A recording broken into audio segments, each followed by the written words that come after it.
everyone! Heroes, villains, and millennials with the middle name Louise. This is Speed D&D, the 10-minute, 2-player, zero preparation Dungeons & Dragons game where even I, as the Dungeon Master, have no idea what is going to happen, and that is because all of our NPCs and quests are drawn completely around it. And because every great adventure needs a great hero, please welcome today... Jacob.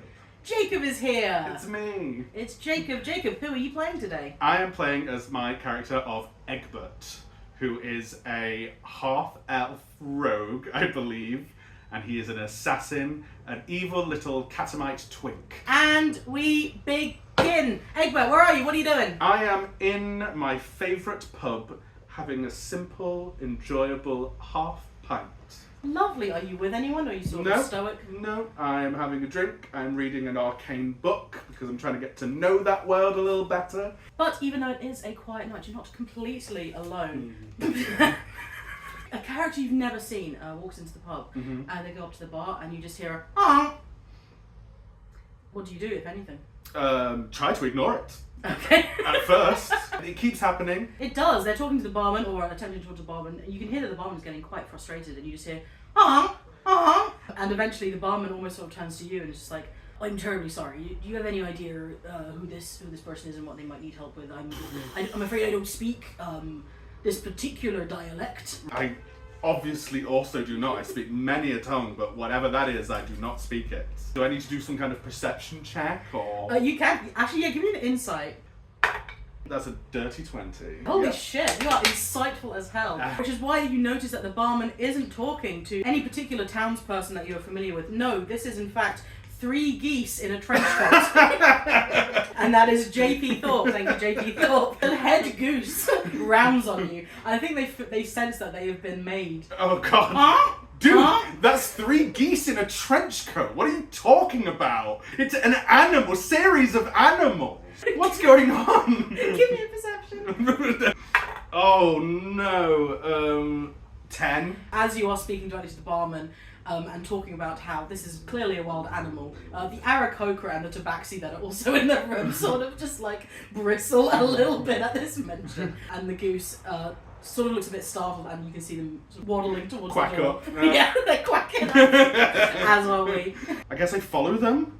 Are they leaving the pub? Yeah, they're kind of like trying to back out the door. Okay, maybe follow them. I'm intrigued, certainly. As you stagger into this encroaching darkness, you just see all 3 unstack and start like waddling at great pace. And you see them like, they're almost like appearing to talk to each other, and they seem, on that original 20, I'm going to say that they seem upset.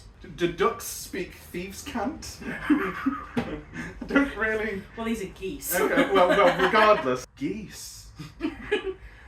How are you okay? They don't have fingers, they have feathers. Okay, I follow the geese. They sort of lead you through the town, towards the edge of the town where you know that there is a pond and sort of like a Makes forested sense. area. Yeah. But it is not the way that you remember it on balmier days, because I beg your entire pardon. The pond you've been to before, but not in this state, for as you approach in the gloom, you notice that this pond is infested with giant slugs. Oh my god. That is from Colourful Katie, thank you. And you see that the geese are sort of approaching the pond, and they look very distressed because the slugs are so near to their precious nest. Can I discern how giant are they? I would say bigger than the geese, but not like human size. Okay, so like medium dog size? Medium dog size Good slugs.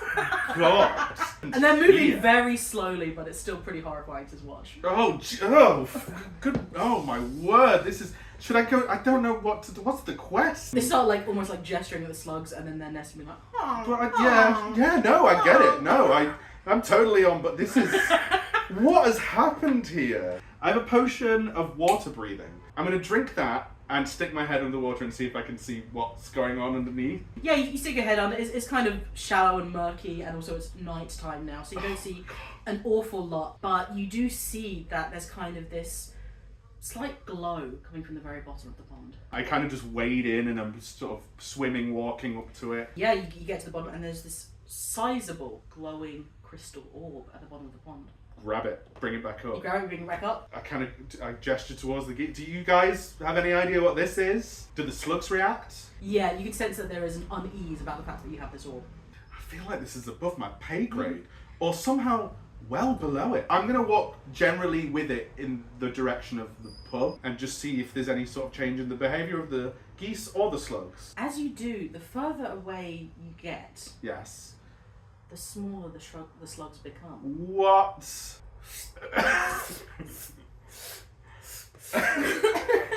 Magic is so cool! How do the geese feel? They're happy that the slugs are getting smaller. Okay. I'm going to keep walking and go back to the pub. I'm very sort of dependent on the community for this one. I go into the pub, put it on the bar and say, does anyone know what this might be? I was like, time did just run out, but the slugs did get smaller. I'm so sorry, I couldn't even slay slugs. What'd you bring it in here for? I just brought it from a pond where I found it. And it was affecting the slugs. There was a bunch of slugs that were insanely large, and the further away, this sounds crazy, I'm so sorry, and the further away I got from the slugs, they shrank. As you were speaking to the barman, you just hear like a little and you turn around and you see. So what you see is a little frog. Right. We know, canonically, this frog to be the richest man you have ever seen. From Sammy, thank you, Sammy. And this wealthy frog kind of pops into the bar. Yes, hello, I believe you found something that belongs to me. This is yours? Yes. It's actually, I'm an amateur wizard and it is a spell that went quite wrong. Oh, well, clearly. The slugs were absolutely enormous. I know, I was trying to manifest something that would make my house bigger because I'm quite rich, you see, but I feel like I deserve even more luxury. Right, well. But it got away from me and then I couldn't swim that deep. Yeah, well, it feels very much like you're having quite an effect on the local environment. Maybe you should be more careful, sir. Oh no, I'm quite rich. Right. I don't have to worry about that sort of thing. Part of me wants to not give this back to you. That's okay. It'll just make things bigger when you go near them with it. Okay, you can have it. And the frog rolls this giant boulder crystal out of the bar and goes back to his rich frog business. And what do you do with the rest of your evening? I think I'm done tonight. I go up to where my table was, I grab my arcane book, I put it underneath my arm, I say good day to everybody, and then I go back to my usual haunts at home and go to bed. And that's our adventure.